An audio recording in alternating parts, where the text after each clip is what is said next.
ಇದರ ನಡುವೆ ಕರ್ನಾಟಕದಲ್ಲಿ ಥಗ್ ಲೈಫ್ ಸಿನಿಮಾವನ್ನ ಸದ್ಯಕ್ಕೆ ರಿಲೀಸ್ ಮಾಡಲ್ಲ ಅಂತೇಳಿ ಕಮಲ್ ಹಾಸನ್ ನಟನೆಯ ಸಿನಿಮಾದ ನಿರ್ಮಾಪಕರು ಇವತ್ತು ಕರ್ನಾಟಕ ಹೈಕೋರ್ಟ್ಗೆ ಸ್ಟೇಟ್ಮೆಂಟ್ ಅನ್ನು ಸಲ್ಲಿಕೆ ಮಾಡಿದ್ದಾರೆ. Very important development. ಇವತ್ತು ಕರ್ನಾಟಕ ಹೈಕೋರ್ಟ್ನಲ್ಲಿ ಥಗ್ ಲೈಫ್ ಸಿನಿಮಾದ ನಿರ್ಮಾಪಕರು ಸಲ್ಲಿಸಿದಂತಹ ಅರ್ಜಿಯ ವಿಚಾರಣೆ ನಡೆಯಿತು. ಮಧ್ಯಾಹ್ನದ ಬಳಿಕ ನಡೆದಂತಹ ವಿಚಾರಣೆಯ ಸಂದರ್ಭದಲ್ಲಿ ಸಿನಿಮಾದ ನಿರ್ಮಾಪಕರು ರಾಜ್ಕಮಲ್ ಫಿಲಮ್ಸ್ನ ಸಂಸ್ಥೆ ಏನಿದೆ ಆ ಸಂಸ್ಥೆಯ ಪರವಾಗಿ ಹಾಜರಾಗಿದ್ದಂಥ ವಕೀಲರು ಸ್ಟೇಟ್ಮೆಂಟ್ ಅನ್ನು ಕೊಟ್ಟರು. ನಾವು ಕರ್ನಾಟಕದಲ್ಲಿ ಸದ್ಯದ ಮಟ್ಟಿಗೆ ಥಗ್ ಲೈಫ್ ಸಿನಿಮಾವನ್ನ ರಿಲೀಸ್ ಮಾಡಲ್ಲ. ಕನ್ನಡ ಚಲನಚಿತ್ರ ಮಂಡಳಿ, ವಾಣಿಜ್ಯ ಮಂಡಳಿ ಏನಿದೆ ಅದ್ರ ಜೊತೆಗೆ ನಾವು ಮಾತುಕತೆ, ಡೈಲಾಗ್ ಅನ್ನ ಮಾಡ್ತೀವಿ. ಆ ಸಂವಾದದವರೆಗೆ, ಆ ಮಾತುಕತೆ ನಡೆಯುವವರೆಗೆ ನಾವು ಕರ್ನಾಟಕದಲ್ಲಿ ಸಿನಿಮಾವನ್ನ ರಿಲೀಸ್ ಮಾಡಲ್ಲ ಎನ್ನುವಂತಹ ಸ್ಟೇಟ್ಮೆಂಟ್ ಅನ್ನ ಮಧ್ಯಾಹ್ನದ ಬಳಿಕ ಇವತ್ತು ನ್ಯಾಯಮೂರ್ತಿ ನಾಗಪ್ರಸನ್ನ ಅವರ ಪೀಠದ ಎದುರುಗಡೆ ಥಗ್ ಲೈಫ್ ಸಿನಿಮಾದ ನಿರ್ಮಾಪಕ ಸಂಸ್ಥೆ ರಾಜ್ಕಮಲ್ ಫಿಲಮ್ಸ್ ಸ್ಟೇಟ್ಮೆಂಟ್ ಅನ್ನು ಮಾಡ್ತು. ಇದಾದ ಬಳಿಕ ನ್ಯಾಯಮೂರ್ತಿ ನಾಗಪ್ರಸನ್ನ ಅವರು ಈ ವಿಚಾರಣೆಯನ್ನು ಜೂನ್ 10ನೇ ತಾರೀಕು ಮುಂದೂಡಿಕೆ ಮಾಡಿದ್ದಾರೆ. ಬೆಳಗ್ಗೆ ನಡೆದಂತಹ ವಿಚಾರಣೆಯ ಸಂದರ್ಭದಲ್ಲಿ ಕರ್ನಾಟಕ ಹೈಕೋರ್ಟ್ನ ನ್ಯಾಯಮೂರ್ತಿ ನಾಗಪ್ರಸನ್ನ ಅವರು ಛೀಮಾರಿಯನ್ನು ಹಾಕಿದ್ರು ಕಮಲ್ ಹಾಸನ್ಗೆ. ಏನು ಅಂತ ಹೇಳಿದ್ರೆ, ಕ್ಷಮೆ ಕೇಳದಿದ್ರೆ ಈ ವಿವಾದನೇ ಇರ್ತಿರ್ಲಿಲ್ಲ ಅಂತೇಳಿ. ಸಿ ರಾಜಗೋಪಾಲ್ ಆಚಾರಿ ಆ ವ್ಯಕ್ತಿಯೇ ಕನ್ನಡ ತಮಿಳಿನಿಂದ ಹುಟ್ಟಿದ್ದು ಅಂತೇಳಿ ಸ್ಟೇಟ್ಮೆಂಟ್ ಅನ್ನು ಕೊಟ್ಟಾದ ಬಳಿಕ ವ್ಯಕ್ತವಾದಂತಹ ತೀವ್ರ ಟೀಕೆಗಳ ಬಳಿಕ ಸಿ ರಾಜಗೋಪಾಲ್ ಆಚಾರಿ, ಯಾರನ್ನ ರಾಜಾಜಿ ಅಂತೇಳಿ ಕರೆಯಲಾಗುತ್ತೋ ಆ ಸಿ ರಾಜಗೋಪಾಲ್ ಆಚಾರಿ ಕ್ಷಮೆಯನ್ನ ಕೇಳಿದ್ರು. ಈಗ ಕಮಲ್ ಹಾಸನ್ ಕ್ಷಮೆಯನ್ನ ಕೇಳಿದ್ರೆ ಈ ಸಂಘರ್ಷಗಳಾಗ್ತಾ ಇರಲಿಲ್ಲ. ಎರಡನೆಯ ಅಂಶ ಏನು ಅಂತ ಹೇಳಿದ್ರೆ, ಇಡೀ ದೇಶದಲ್ಲಿ ರಾಜ್ಯಗಳ ನಿರ್ಮಾಣ ಆಗಿದ್ದು ಭಾಷೆಯ ಆಧಾರದ ಮೇಲೆ. ಕರ್ನಾಟಕ ಇರ್ಬೋದು, ತಮಿಳುನಾಡು ಇರ್ಬೋದು, ಆಂಧ್ರ ಪ್ರದೇಶ ಇರ್ಬೋದು, ಕೇರಳ ಇರ್ಬೋದು, ಮಹಾರಾಷ್ಟ್ರ ಇರ್ಬೋದು, ಗುಜರಾತ್ ಇರ್ಬೋದು, ಎಲ್ಲ ರಾಜ್ಯಗಳು ಕೂಡ ನಿರ್ಮಾಣ ಆಗಿರುವಂಥದ್ದು ಭಾಷೆಗಳ ಆಧಾರದ ಮೇಲೆ. ಭಾಷಾ ಆಯೋಗ ಆಧಾರದಲ್ಲಿ ರಾಜ್ಯಗಳ ಪುನರ್ವಿಂಗಡಣೆಗೆ ನಿಯೋಗವನ್ನು ಸ್ಥಾಪನೆ ಆದ ಬಳಿಕ ನಮ್ಮಲ್ಲಿ ರಾಜ್ಯಗಳ ವಿಂಗಡಣೆ ಆಗಿರುವಂಥದ್ದು. ಸೊ ಅದನ್ನು ಕೂಡ ನೆನಪಿಸಿದ್ರು.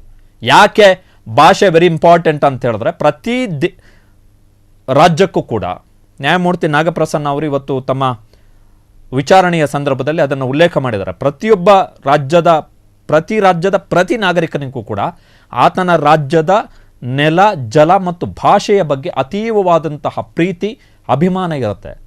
ಆ ಅಭಿಮಾನ, ಆ ಸೆಂಟಿಮೆಂಟ್, ಆ ಭಾವನೆಯನ್ನು ಪಕ್ಕದ ರಾಜ್ಯದ ಯಾವನೋ ಒಬ್ಬ ವ್ಯಕ್ತಿ ಬಂದು ಅದನ್ನು ಕೆಣಕಿದ್ರೆ, ಕನ್ನಡ ತಮಿಳುನಾಡಿನಿಂದ ಹುಟ್ಟಿತು ಅಂತೇಳಿ ಕಮಲ್ ಹಾಸನ್ನ ಚೆನ್ನೈನಲ್ಲಿ ಕೂತ್ಕೊಂಡು ಸ್ಟೇಟ್ಮೆಂಟನ್ನು ಕೊಟ್ಟರೆ ಅದು ನಮಗೆ ಹರ್ಟ್ ಆಗುತ್ತೆ. ಕಾರಣ ಅದು ನಮ್ಮ ಸ್ವಾಭಿಮಾನದ ಪ್ರಶ್ನೆ. ಈತನ ಸ್ಟೇಟ್ಮೆಂಟನ್ನು ಪ್ರತಿಭಟನೆ ಮಾಡದೆ ಹೋದರೆ ಈತ ಹೇಳಿದ್ದೇ ಸತ್ಯ ಅಂತೇಳಿ ಮುಂದುವರಿಯುತ್ತೆ. ಮೂರನೇ ಅಂಶ ಏನು ಅಂತ ಹೇಳಿದ್ರೆ, ಕಮಲ್ ಹಾಸನ್ ಒಬ್ಬ ಸಾರ್ವಜನಿಕ ವ್ಯಕ್ತಿ. ಆತ ಆಡುವಂತಹ ಮಾತುಗಳನ್ನು, ಆತ ಮಾಡುವಂತಹ ಸಿನಿಮಾಗಳನ್ನು ಲಕ್ಷಾಂತರ ಮಂದಿ ನೋಡ್ತಾರೆ.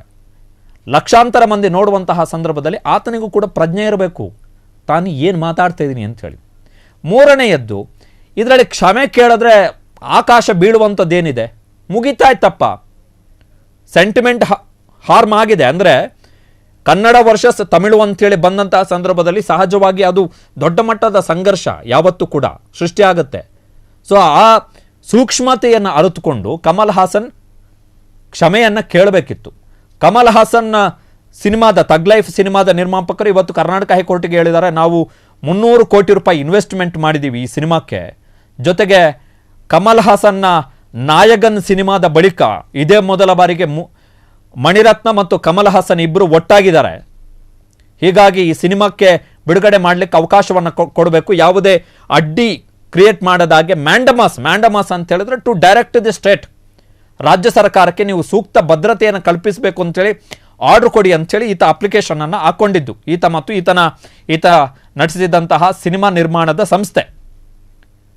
ಬಟ್ ಪ್ರಶ್ನೆಯನ್ನು ಕೇಳ್ತು, ನಿಮಗೆ ಅಷ್ಟರ ಮಟ್ಟಿಗೆ ನೀವು ದುಡ್ಡು ಹಾಕಿದ್ದೀವಿ, ಮೊದಲ ಬಾರಿಗೆ ಮಣಿರತ್ನ ಮತ್ತು ಕಮಲ್ ಹಾಸನ್ ಒಂದಾಗಿದ್ದಾರೆ ಅಂತ ಹೇಳಿದ್ರೆ ನೀವು ಕ್ಷಮೆ ಕೇಳಬೇಕು. ಮಧ್ಯಾಹ್ನದ ಬಳಿಕದ ವಿಚಾರಣೆಯ ಸಂದರ್ಭದಲ್ಲೂ ಕೂಡ ಮತ್ತೆ ನ್ಯಾಯಮೂರ್ತಿಗಳು ಕೇಳ್ತಾರೆ, ನೀವು ಫಿಲ್ಮ್ ಚೇಂಬರ್ಗೆ ಏನು ಕೊಟ್ಟಿದ್ದೀರಿ ಅದರಲ್ಲಿ ಒಂದು ಪದ ಮಿಸ್ ಆಗಿದೆ. ಏನು ಅಂತ ಹೇಳಿದ್ರೆ ಅಪಾಲಜಿ, ಕ್ಷಮೆ. ಆ ಪದವನ್ನು ಸೇರಿಸಿದ್ರೆ ಈ ಪ್ರಶ್ನೆನೇ ಬರ್ತಾ ಇರಲಿಲ್ಲ ಅಂತೇಳಿ. ಬಟ್ ಥಗ್ ಲೈಫ್ ಸಿನಿಮಾದ ನಿರ್ಮಾಪಕರು ಮತ್ತು ಕಮಲ್ ಹಾಸನ್ ಕಡೆಯ ಥಗ್ ಲೈಫ್ ಸಿನಿಮಾದ ನಿರ್ಮಾಣ ಸಂಸ್ಥೆಯ ಪರ ವಕೀಲರು ಮತ್ತು ಕಮಲ್ ಹಾಸನ್ ಪರ ವಕೀಲರು ಅದನ್ನು ನೀವು ಕಂಪಲ್ಷನ್ ಮಾಡಬೇಡಿ ಅಂತ ಹೇಳ್ತಾರೆ. ನಮ್ಮನ್ನು ಅದಕ್ಕೆ ನೀವು ಕಂಪೆಲ್ ಮಾಡೋ ಥರ ಮಾಡಬೇಡಿ. ಆವಾಗ ನ್ಯಾಯಮೂರ್ತಿಗಳು ಹೇಳ್ತಾರೆ, ನೀವು ಫಿಲ್ಮ್ ಚೇಂಬರ್ಗೆ ಏನು ಲೆಟ್ರ್ ಬರೆದಿದ್ದೀರಿ ಅದಕ್ಕೆ ಅದು ಏನು ಅಂತ ಹೇಳಿದ್ರೆ ನೀವು ಕೊಟ್ಟಂಥ ಕ್ಲಾರಿಫಿಕೇಷನ್ ಅಷ್ಟೇ. ಕ್ಲಾರಿಫಿಕೇಷನ್ ಕೊಟ್ಟಿದ್ದೀರಿ, ಕೊಟ್ಟಂಥ ಸ್ಟೇಟ್ಮೆಂಟಿನಿಂದ ಸೆಂಟಿಮೆಂಟ್ ಹಾರ್ಟ್ ಆಗಿದೆ, ಅದಕ್ಕೆ ಕ್ಷಮೆ ಎಲ್ಲಿ ಕೇಳಿದಿರಿ? ಕೇಳಲಿಲ್ಲ. ಸೊ ಸೂಕ್ಷ್ಮತೆ ಇಲ್ಲ ಕಮಲ್ ಹಾಸನಿಗೆ. ಈತ ನೋಡಿದ್ರೆ ಅಲ್ಲಿ ನಾನು ಪರ್ಯಾಯ ರಾಜಕೀಯ ವ್ಯವಸ್ಥೆಯೊಂದನ್ನು ಹುಟ್ಟುಹಾಕಬೇಕು ಅಂತೇಳಿ ಓಡಾಡ್ತಿದ್ದ, ತನ್ನದೇ ಒಂದು ಪಕ್ಷವನ್ನು ಕಟ್ಕೊಂಡಿದ್ದ. ಈಗ ರಾಜ್ಯಸಭಾ ಮೆಂಬರ್ ಆಗಲಿಕ್ಕೆ DMK ಜೊತೆಗೆ ಹೋಗಿ ಸಖ್ಯ ಮಾಡ್ಕೊಂಡಿದ್ದಾರೆ. ಬೇಡ ಸಿನಿಮಾ ರಿಲೀಸ್ ಆಗುವಂಥದ್ದು. ಥಗ್ ಲೈಫ್ ಸಿನಿಮಾ ನೋಡಿ ನಾವೇನು ಆಗಬೇಕಾದಂಥದ್ದು ಏನೂ ಇಲ್ಲ ನಮಗೆ.